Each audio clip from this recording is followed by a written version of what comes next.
Hi everyone, it's Øyvind Martinsen here and welcome to this video where I will give you some ideas about photo stories and I will show you some of my work.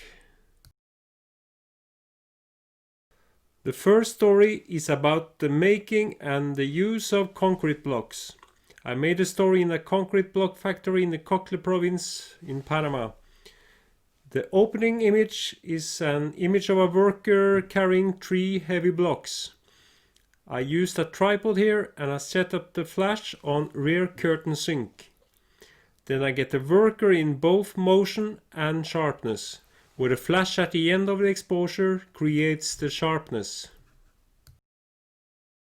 To make concrete blocks you need cement. I used a tripod here and flash on rear curtain sync. You also need sand as an additive. I pressed the shutter when the sunlit dust was in the air, creating a good contrast. Then the workers have to mix cement, sand and water before they start producing the blocks on the concrete machine. The machine compresses and vibrates the concrete mix into a form and they make 3 blocks in each operation. Then one worker carries the blocks away.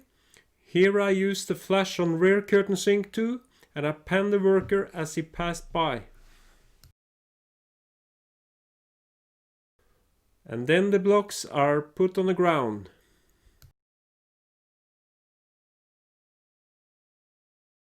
After a few hours, the concrete blocks need water. Water will help the hardening process and they will be of better quality when they receive water during the process. After a few days, the blocks are ready to be transported. Here I used a tripod and a flash on rear curtain sync. The blocks are loaded onto a truck and transported to the client. And at last, then the block is ready to be used in house construction. And now, let's take a look at the whole story in a slideshow.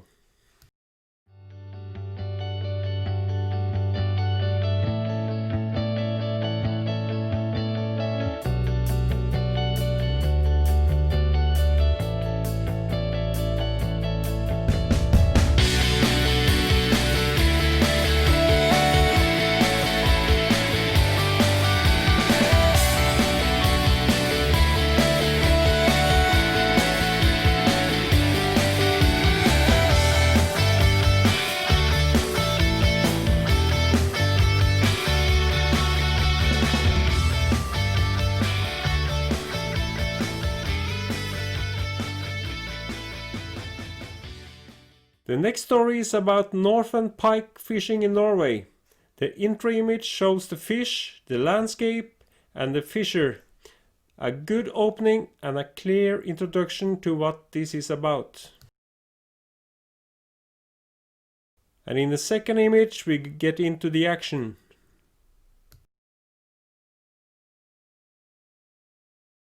And this image shows the catch and a happy fisherwoman. And here we go more into details. Northern pike is a predator fish with many teeth in its mouth. And the last image in the story is from the bonfire in the evening, where the fish is prepared and ready to be fried on the bonfire. Now let's take a look at the whole story in the following video.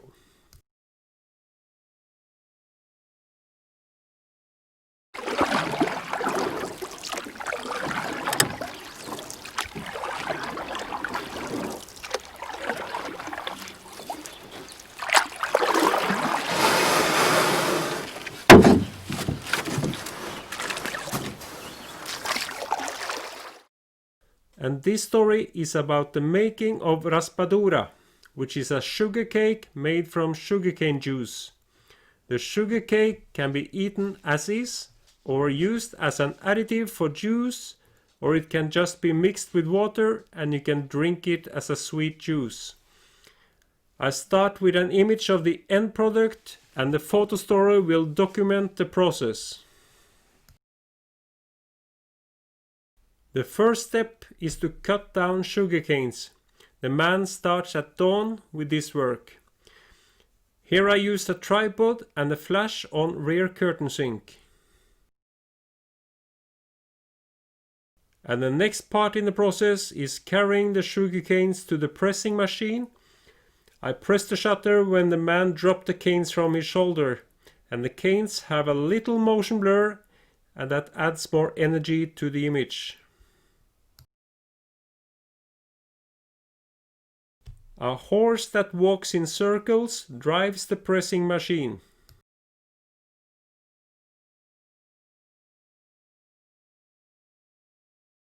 And the sugar canes are put into the pressing machine.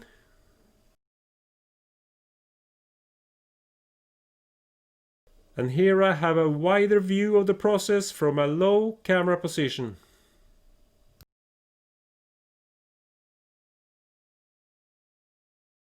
And this image illustrates where the pressed juice ends up. And notice that I pressed the release button when the horse was visible in the opening.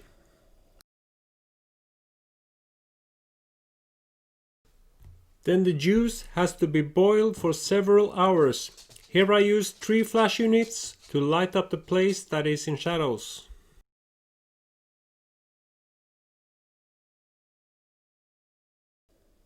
After several hours of boiling, the juice is a thicker and denser liquid.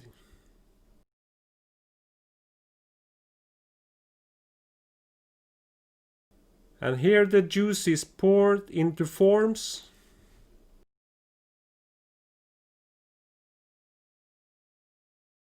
And at last we have the end product ready to be used. And let's take a look at the whole story in this slideshow.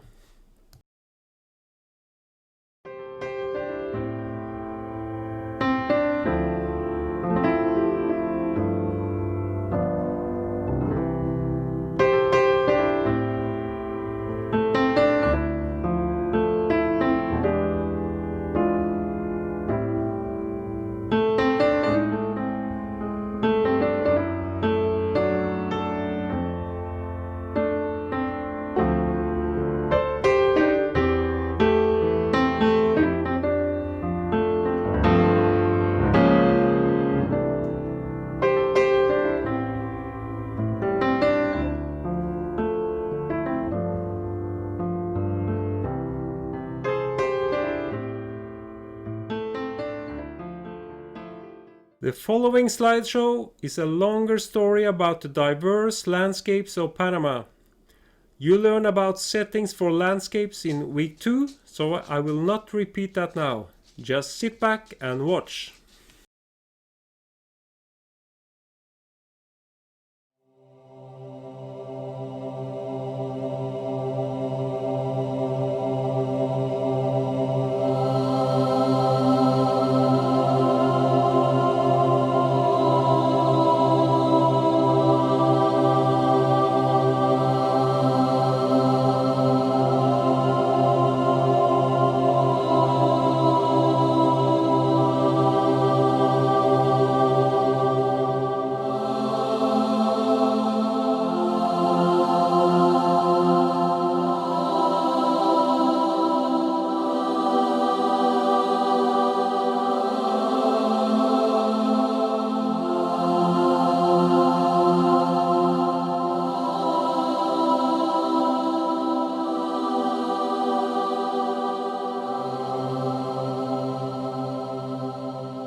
The next story is about pig slaughter in the interior of the Cocle province in Panama.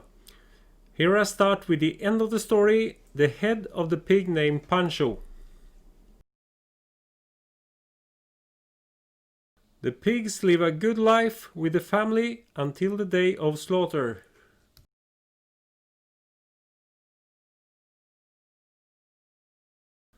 One of the boys is washing and massaging the pig, and the pig seems to enjoy. Then slaughter day is here, and the pig gives itself to us humans. The man hit Pancho hard 3 times with a bat.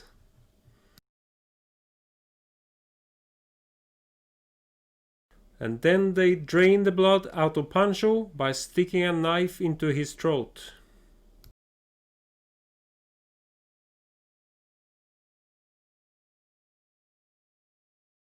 Pancho is now dead, and the family carries him over to a bed of palm leaves. The next step in the process is to remove the hairs.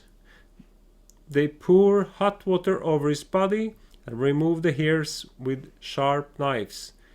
Here we can see the steam from the hot water in the air. And the next part of the process is to cut Pancho in parts.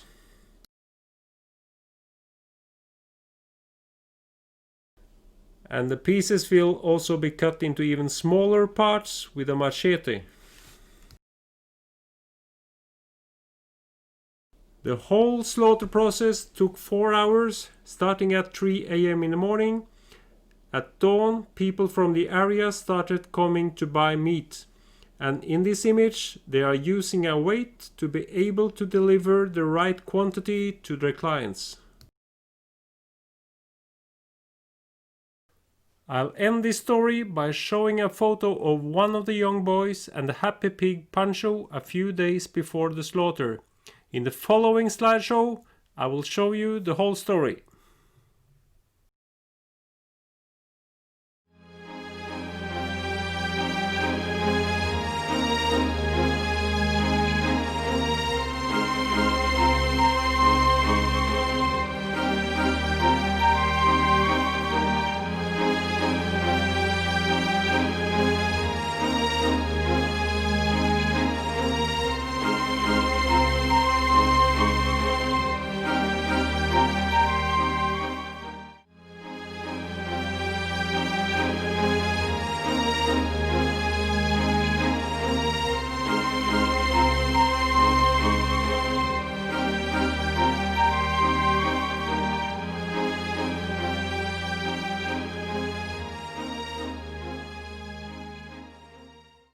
The next story is about the wildlife of Panama, and I start the story by showing the environment they live in. Then I go directly into the essence of the story with different wildlife. And we start with wildlife that live higher up in the trees. Here is a three-toed sloth. And I used a 600mm lens with a 2x extender. And here I also use a tripod.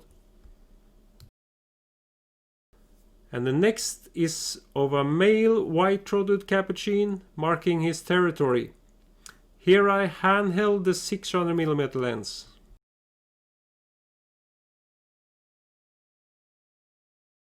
Here is the endemic and endangered Azuero spider monkey, and I handheld the 600mm lens here. The rainforest can be full of surprises, and here is a northern tamadua anteater climbing down from a tree.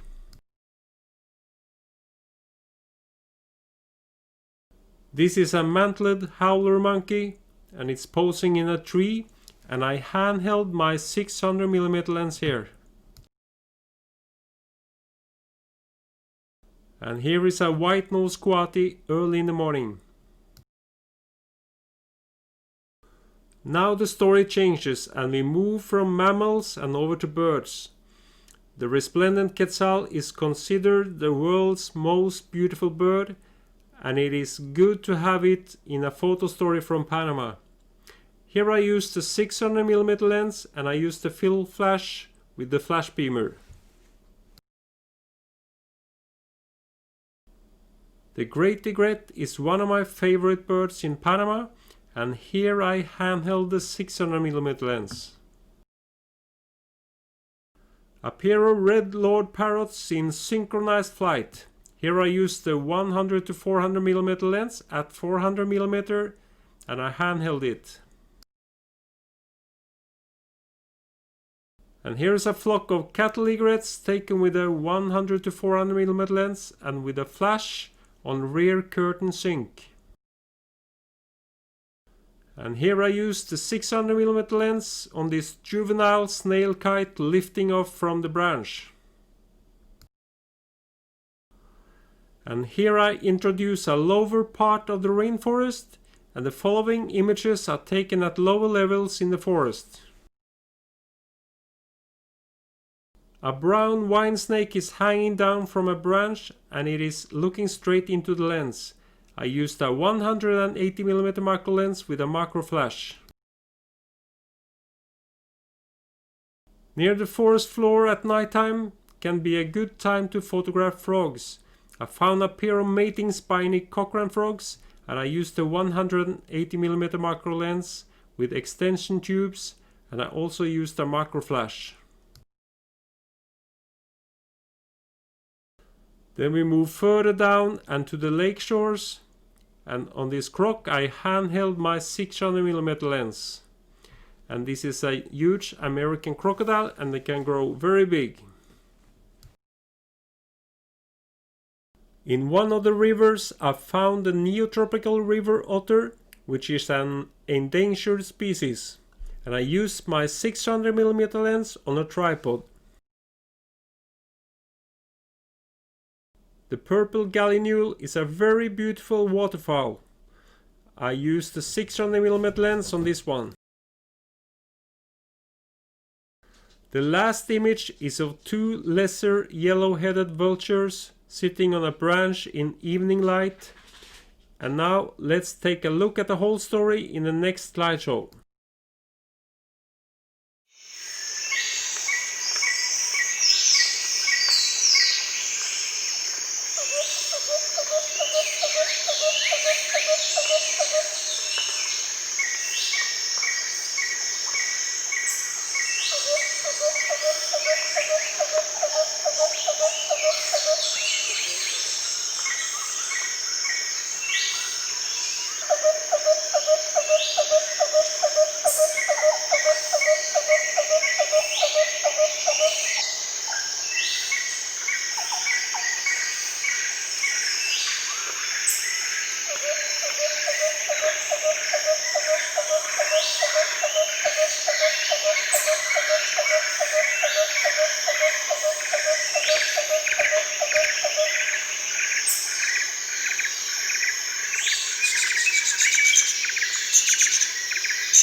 I will end this video with a longer story about winter landscapes in Norway, and thank you for being with me in this video.